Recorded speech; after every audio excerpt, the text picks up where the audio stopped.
Pessoal, neste vídeo nós vamos explicar para vocês a estrutura da Humanae Vitae, desse documento tão importante. Então, é muito importante que você fique atento a essa estrutura, porque isso vai te ajudar a compreender todo o documento conforme você vai assistindo os próximos vídeos e também lendo a encíclica. O documento ele se divide em 3 partes. Na primeira parte, o Papa ele aborda os aspectos novos do problema, da questão da contracepção, da mentalidade que está acontecendo no mundo, de tudo aquilo que eu falei, né? De pensadores querendo empurrar pensamentos divergentes daquilo que a igreja sempre ensinou, uma liberdade totalmente voltada a si próprio, a um egoísmo, a um egocentrismo. Então, o Papa vai apresentando ali essa visão do problema, de um ensinamento que estava sendo dado por pensadores de que para ser livre o homem precisa deixar e executar todos os seus instintos, um pensamento na verdade de libertinagem que não leva à felicidade, muito pelo contrário, leva a uma escravidão dos próprios instintos, né? Nós sabemos disso. Mas então ele aborda sobre esses pontos que está acontecendo, essa mentalidade, essa situação atual do mundo lá em 1968, e ele fala da competência do magistério, ou seja, o magistério é aquele que tem o chamado por Deus, por Jesus Cristo, para dar essa resposta, e essa resposta autêntica, baseado na autoridade do Santo Padre Papa, baseado no chamado de Deus para Pedro, não é? E veja, nesse primeiro bloco ele fala de fato de uma comissão de estudos que foi formada, não é à toa, ele não soltou à toa essa encíclica, não foi do nada que surgiu esse documento, não foi da cabeça dele simplesmente, não, ele consultou muitas pessoas no mundo, cardeais, peritos, médicos, nós vamos ver daqui a pouco sobre isso.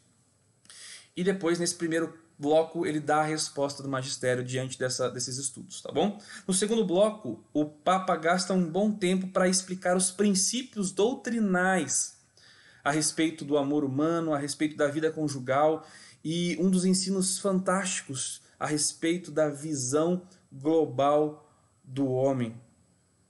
Uma visão integral. O mundo estava olhando, e ainda está, né? O mundo quer ter uma visão fragmentada do homem, ou seja, um aspecto apenas do homem se torna a verdade absoluta, sendo que na verdade o homem é um ser muito mais complexo e é necessário entender essa visão global do homem, essa visão integral do homem, para que não se faça, não se paute a vida das pessoas baseada em aspectos fragmentados, em apenas um dos lados do ser humano.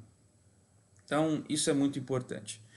Neste bloco também dos princípios doutrinais, ele vai falar a respeito dos métodos contraceptivos, vai falar da camisinha, da pílula, do coito interrompido, ele vai falar a respeito dos métodos naturais, né? Alguns deles nós conhecemos como o método Billings. Ele vai falar aqui um dos pontos principais da encíclica.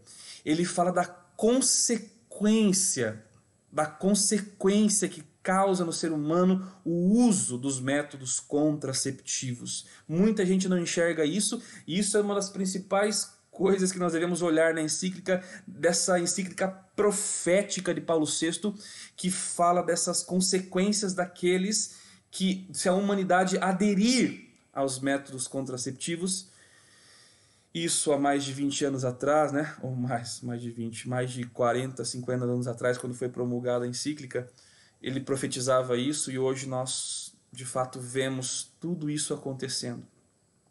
Por isso que é importante nós conhecermos essa encíclica, esse documento, para que nós tenhamos uma atitude de cristão, de fato, e lutemos para aquilo que a igreja sempre ensinou, para aquilo que Jesus Cristo ensinou. No terceiro bloco, nós teremos as diretivas pastorais, o direcionamento que o Papa dá para a igreja, para os leigos, para os governantes, para todos. Ele fala dessa igreja que é mãe e mestra. Veja, a igreja lançando esse documento, que para muitos foi difícil de absorver, você vai perceber que ela foi totalmente contrária ao pensamento do mundo atual. Totalmente contrária. Por isso que ela é profética. Né? Por isso que ela é profética. Foi contrária ao pensamento do mundo. Mas ela não foi contrária simplesmente por ser contra. Ela não foi contrária simplesmente porque ela não liga para aquilo que as pessoas falam. Não. porque ela é mãe, ela sabe o sofrimento dos seus filhos, das dificuldades dos seus filhos. Ela é mãe, mas ela é mestra, ela sabe o ensinamento correto a ser dado. Então, nesse terceiro bloco ele fala disso, ele fala da possibilidade, de fato, de seguir esse ensinamento da igreja, o porquê seguir, fala do domínio de si mesmo, para nós não sermos escravos dos nossos instintos, dos nossos desejos. Fala que é necessário criar um ambiente favorável à vivência da castidade. E no final no final desse terceiro bloco, ele faz um apelo aos governantes, um apelo aos pais, um apelo aos jovens, um apelo a todo o mundo. Então, neste final, ele faz um grande apelo geral para que todos se voltem para esse ensinamento bimilenar da Igreja Católica. Nos vemos no próximo vídeo.